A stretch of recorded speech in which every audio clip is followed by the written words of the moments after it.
Alamin ang latest weather update ngayon dito sa Sir Aris Official Weather News Today. Amin na monitor na malalakas na pagulan sa bahagi ng South Luzon dulot ng shear line.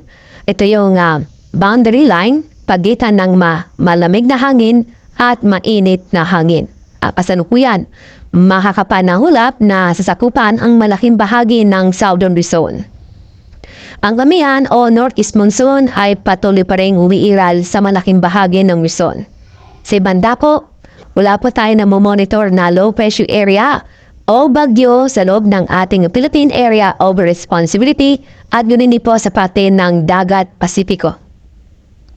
At sa ating magiging lagapanahon ngayong araw, malaking bahagi ng Luzon ay makakaranas ng mga maulan na panahon.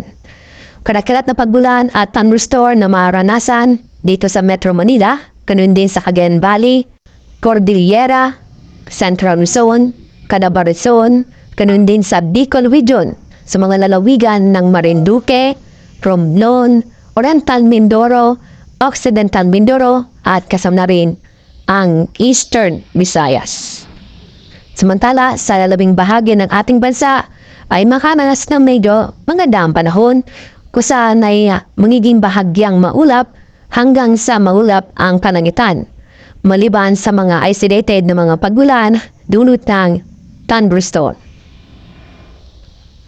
Dahil pa rin sa malakas ang amihan, inaasa po natin na may mga matataas na alon sa mga baybayin dagat sa Batanes, Cagayan, kasama ang Babuyan Islands, Isabela, at yun din sa northern at western coast ng Ilocos Norte.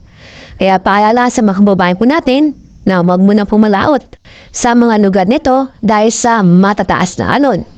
Kung saan ang taas pong alon ay aabot halos 5 metro.